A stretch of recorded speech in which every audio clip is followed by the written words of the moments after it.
ত্রিপুরা রাজ্যের মধ্যে নাকারাত্মক এক বাতাবরণ তৈরি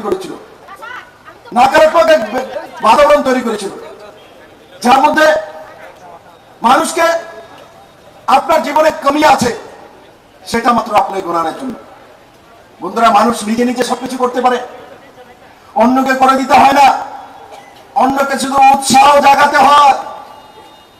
আমিও গরিব ঘরের ছেলে, আমার মা বাড়িতে কারেন্ট ছিল না, যখন ক্লাস 9 এ পড়তাম তো হারিকেন ধরে, আমার মা পড়াশোনা করেনি বেশি, নিজের নামটা লিখতে পারে শুধু, কিন্তু মার মধ্যে উৎসাহ ছিল আমার ছেলেটা ভালো পড়াশোনা করুক, আমার ছেলেটা ডাক্তার হোক, ইঞ্জিনিয়ার হোক, বড় কিছু হোক। তার জন্য ক্লাস 9 এ যখন পড়তাম বাড়িতে কারেন্ট ছিল না, মা হারিকেন আমার কাছে একটা ছিল, মা নিচে বসে কুপি জ্বালিয়ে পান খেতেন, বসে বসে ছেলের জন্য অপেক্ষা করতেন, উৎসাহ জাগানোর জন্য ঘুমোতেন না।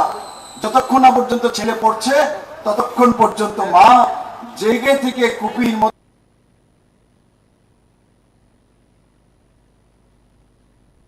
পান খাচ্ছে বসে বসে, আর ছেলের জন্য রাত্র 2টা 3টা পর্যন্ত জেগে থাকেন। আর তার কারণ স্বরূপ সেই মায়ের উৎসাহের কারণ স্বরূপ আজকে ত্রিপুরার মানুষ আমাকে ত্রিপুরার মুখ্যমন্ত্রী বানিয়েছিল। মেরে মিত্র, এই হারিকেনে পরে বিপ্লব দেব পড়াশোনা করেছে, মা কুপিতে রান্না করেছে, কিন্তু মা ছেলেকে উৎসাহ জাগাতো, বিপ্লব দেবের মধ্যে বিশ্বাস জাগিয়ে রেখেছিল বিপ্লব দেব একদিন জীবনে বড় কিছু করবে। আমার মা বলতো, আমরা গরিব বলে তুই দুঃখ করবি না। আমিও মাঝে মাঝে কাঁদতাম, মা আমরা গরিব মানুষ, 2 কেজি চাল খরিদতে হয়, 3 কেজি চাল কিনতে হয়, 1 বস্তা চাল কিনতে পারি না। আমার মা ছোটবেলা আমাকে বলতো, দেখবি একদিন তোর কাছে দুনিয়া আসবে, তুই দুনিয়ার সবচেয়ে বড় ছেলে হবি, বড় ব্যক্তি হবি। আর আমি প্রণাম করি আমার ত্রিপুরাবাসীকে, আমার মার স্বপ্ন আপনারা পূরণ করেছেন, আমাকে ত্রিপুরা রাজ্যের মুখ্যমন্ত্রী বানিয়েছেন। আমি সমস্ত ত্রিপুরাবাসীর প্রতি কৃতজ্ঞ, কারণ আমার কাছে এমন কোনো রাজনৈতিক ডিগ্রি ছিল না। আমাকে 2018-তে পার্টি এবং ত্রিপুরার মানুষ মুখ্যমন্ত্রী বানিয়েছে, আমার পরিচয় দিয়েছে। তার জন্য তো জিতেন চৌধুরী বলে বিপ্লব দেব কি, বিপ্লব দেব তো কিছুই জানে না, বিপ্লব দেব তো আমাদের সামনে শিশু মাত্র। আমি তো বলেই আমি শিশু, আমি ত্রিপুরার মানুষের তৈরি করা শিশু, আমি মধুপুরের শিশু, আমি আগরতলার শিশু, আমি ধর্মনগরের শিশু, আমি ত্রিপুরার মানুষের শিশু। আমি 4 বছর 2 মাস মুখ্যমন্ত্রী হিসেবে কাজ করেছি, রাজ্যসভার এমপি হিসেবে কাজ করি। মাননীয় প্রধানমন্ত্রী নরেন্দ্র ভাই মোদী, ভারতীয় জনতা পার্টি আমাকে লোকসভা প্রার্থী হিসেবে আবার আপনাদের সামনে পাঠিয়েছে। আমি আপনাদের বিশ্বাস চাই, আপনাদের আশীর্বাদ চাই, আপনাদের শক্তি চাই। আপনার ছেলেকে আপনারা পরীক্ষা করেছেন মুখ্যমন্ত্রী হিসাবে, যদি আমি তো সেই সময় ভুল ত্রুটি যাই করি সেটাও আপনারা দেখেছেন, ভালো মন্দ যেটা করেছি সেটাও দেখেছেন। আমি একটা জিনিস চেষ্টা করেছি ত্রিপুরা মানুষের জন্য, মহিলাদের জন্য, যুবকদের জন্য, স্বাধীন রূপে কিছু করো, বসে না থাকা, রোজগার করা, কাজ করা, লড়াই করা, এগিয়ে যাওয়া, আশার আলো দেখা, নিজেকে এস্টাবলিশ করা। আজ ত্রিপুরাতে সেই দিশাতে যুবরা চলা শুরু করছে। মেরে মিত্র, মহিলারা সেই দিশাতে কাজ করা শুরু করেছে। আমার দুঃখ হয়, এ রাজ্যে 4 বারের মুখ্যমন্ত্রী, 25 বছরের টানা কমিউনিস্টের সরকার, কংগ্রেসের এখানে বিরোধী দলের ভূমিকা ছিল। এ রাজ্যে যত লুটপাট হয়েছে, যত রাজনৈতিক খুন হয়েছে, যত রেপ হয়েছে, যত দোকান জ্বালিয়েছে, যত বাড়িঘর জ্বালিয়েছে, যত মারপিট করেছে, যত গালিগালাজ করেছে, যত স্লোগান দিয়েছে, একে অপরের বিরুদ্ধে লড়াই করিয়েছে, কে করিয়েছে? কংগ্রেস আর সিপিএম এর নেতৃত্ব। এরাই 50 বছর যাবত এখানে একে অপরের বিরুদ্ধে লড়াই করে, খুন করে, রেপ করে, আশির দাঙ্গা করে, কাফিলে কুশলে কাণ্ড করে, বিচ্ছিন্ন মনুতে 12 জনকে মেরে শহীদ মিনার নির্মাণ করতে হয়, হাজারো মানুষের খুন, হাজারো মহিলার বলাৎকার, এই সিপিএম কংগ্রেসের কারণে। বন্ধুরা, আজ এই সিপিএম কংগ্রেস এক জায়গায় হাত চিহ্ন। এখন যে মধ্যপুর বাজারে সিপিএম এর বন্ধুরা বলতো কংগ্রেসের চামড়া তুলে নিব আমরা, এখন মানিক সরকার, জিতেন বাবু বলছে চামড়া তুলন লাগতো না, এখন হাত চিহ্নিতে ভোট দাও মেরে মিত্র। এই স্লোগান কি মধুপুরবাসী ভুলবে?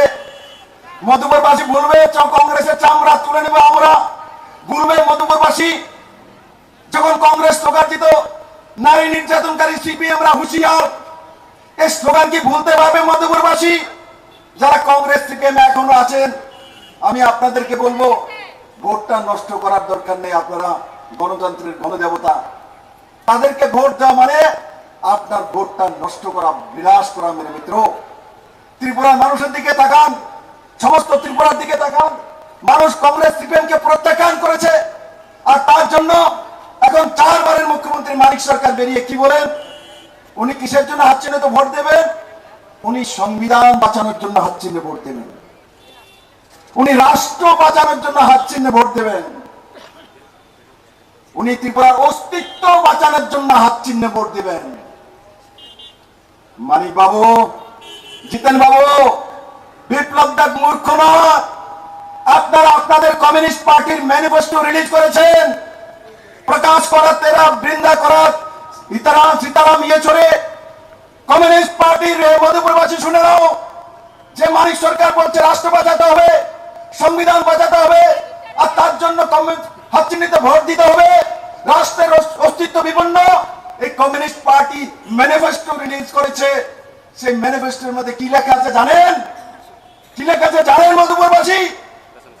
তার মধ্যে লেখা আছে কমিউনিস্ট পার্টি ইন্ডি গঠবন্ধন যদি সরকারে আসে, তাহলে ভারতের পরমাণু অস্ত্র যেগুলো আছে সবগুলো তারা ডেস্ট্রয়েড করে দিবে, সব শেষ করে দেবে মেরে মিত্র। তার মানে বুঝেন? ভারত পরমাণু শক্তিধর দেশ, শক্তিশালী। ভারতকে কমজোর করার জন্য কমিউনিস্টরা বলছে, পোখরণে যে অটল বিহারী বাজপেয়ী দুনিয়াকে চ্যালেঞ্জ করে পরমাণু বম ব্লাস্ট করে পরীক্ষা করেছে, তখন আমাদের উপর পাবন্দি আমেরিকা লাগিয়েছিল, কিন্তু বাধ্য হয়েছে সেই পাবন্দি শেষ করার জন্য। আর ভারত শক্তিশালী দেশ, দুনিয়ার মধ্যে পরমাণু শক্তিধর। আমরা কমিউনিস্ট বলছে কমিউনিস্ট ক্ষমতা আসলে কেন্দ্রে সমস্ত পরমাণু বোম এরা শেষ করে দেবে। তার মানে পাকিস্তান আর চীনের সামনে ভারতকে বেঁচে দেবে। মানিক বাবু জবাব দেন। আপনি বলছেন রাষ্ট্র বাঁচানোর জন্য হাত চিহ্ন ভোট দেবেন, আপনি বলছেন সংবিধান বাঁচানোর জন্য হাত চিহ্নে ভোট দেন। আপনার ম্যানিফেস্টোতে বেরিয়েছে ভারতের সমস্ত পরমাণু অস্ত্র আপনারা শেষ করে দেবেন আপনারা ক্ষমতায় আসলে। তার মানে বুঝে গেছেন কমিউনিস্টের চরিত্র? এরা দেশদ্রোহী, এরা রাষ্ট্রদ্রোহী, এরা ভারত বিরোধী। মানিক সরকার মাপ চাওয়া ত্রিপুরাবাসীর কাছে। জিতেন চৌধুরী, এরা মাপ চাওয়া উচিত যে এমন খতরনাক ম্যানিফেস্টো বের করেছে। পাকিস্তান এমন ম্যানিফেস্টো বের করে না। পাকিস্তান বলে ভারতের পরমাণু অস্ত্র ধ্বংস করো, চীন বলে আজকে চীন আর পাকিস্তানের ভাষা কমিউনিস্ট পার্টি বলছে। এবার মধুপুরবাসী আপনারা ত্যাগ করুন, জিজ্ঞাসা করুন এই কমিউনিস্টদেরকে কেন তাদের ম্যানিফেস্টোর মধ্যে সেটা লেখা হয়েছে, কি কারণে। তার জন্য বলি মেরে মিত্র, এখানে ভারতীয় জনতা পার্টি ছিল না বলে কমিউনিস্টরা ফাঁক দিয়ে ত্রিপুরাতে বিনা কাজ করে 35টা বছর শাসন করে আমাদের যুবা ওদের পিছিয়ে দিয়েছিল মেরে মিত্র। আর ভারতীয় জনতা পার্টি নরেন্দ্র মোদীর সরকার, এই সরকার মহিলাদের সরকার। মোদী একবার বলে না যে ঘর শুধু বিজেপির কার্যকর্তাদের দেব, মোদী একবার বলে না জল শুধু বিজেপির কার্যকর্তাদের বলবো, মোদী একবার বলে না 5 কিলো করে চাল শুধু বিজেপির কার্যকর্তাদের দেবো, মোদী একবার বলে না করোনার সময় যে করোনার টিকাকরণ শুধু বিজেপির কার্যকর্তাদের দেবো। কিন্তু 35 বছর যাবৎ কংগ্রেস কমিউনিস্টরা শাসন করেছিল, এরা একটাই শিখিয়েছিল একদলীয় ব্যবস্থা। কমিউনিস্ট করলেই বিপিএল কার্ড পাবে, কমিউনিস্ট করলেই ঘর পাবে, কমিউনিস্ট করলেই জলের কানেকশন পয়সা দিয়ে পাবে, কমিউনিস্ট করলেই শৌচালয় পাবে, কমিউনিস্ট না করলে কোন সরকারি সুবিধা পাবে না। কিন্তু আজ ব্যতিক্রম আমার ত্রিপুরা। আজকে নরেন্দ্র মোদী বলছে সবার ঘরে জল দিতে হবে। আমরা কংগ্রেস করে তার ঘরে জল দেই, যে সিপিএম করে তার ঘরে জল দেয়, যে বিজেপি করে তার ঘরে জল দেয়, যে মুসলিম তার ঘরে জল দেয়, যে হিন্দু তার ঘরে জল দেয়, যে খ্রিস্টান তার ঘরে জল দেয়।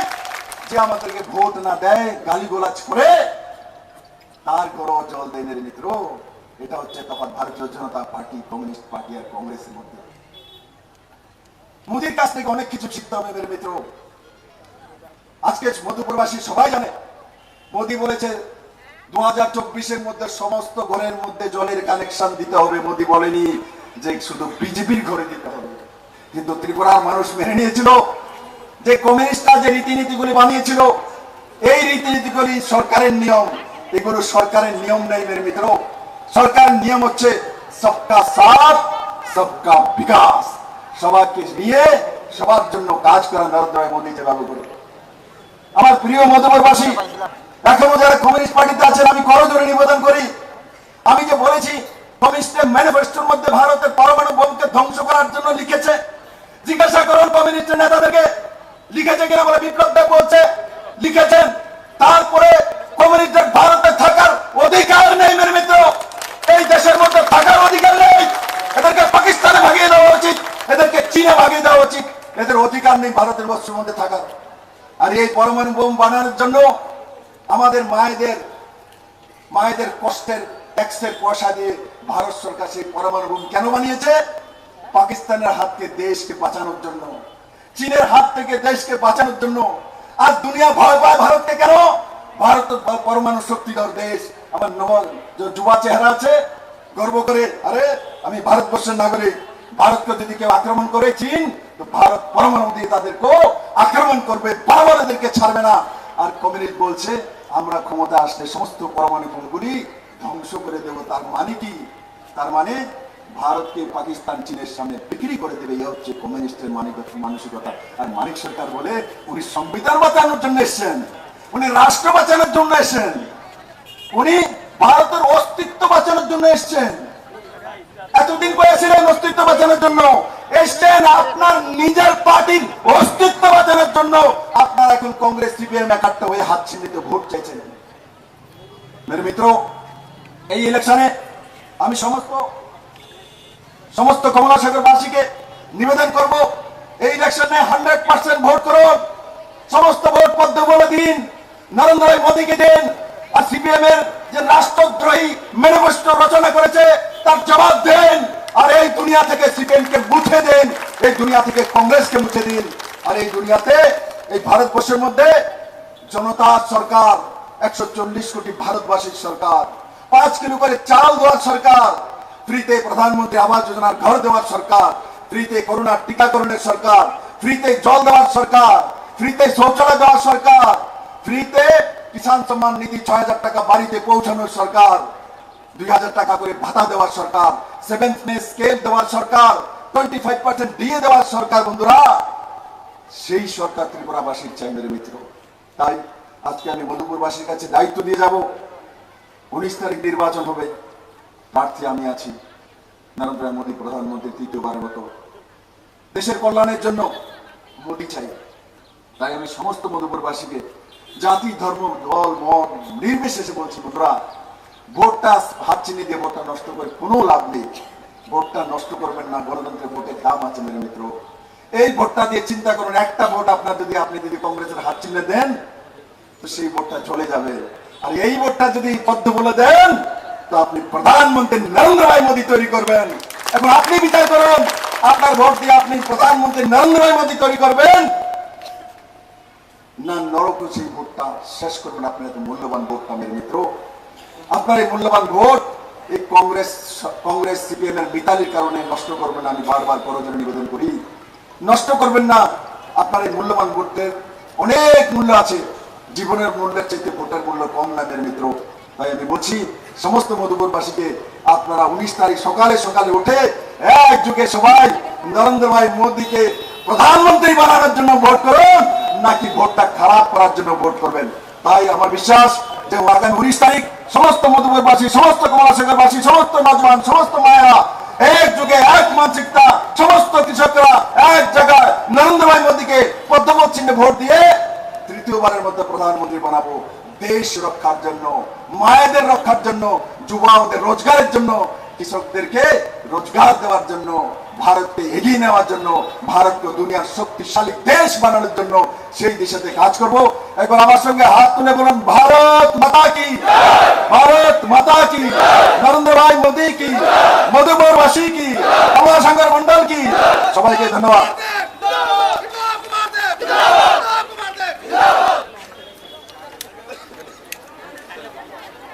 হ্যালো হ্যালো অসংখ্য অসংখ্য ধন্যবাদ আমাদের পশ্চিম ত্রিপুরা লোকসভা আসনে ভারতীয় জনতা পার্টির মনোনীত প্রার্থী শ্রদ্ধা বিপুল কুমার দেবকে।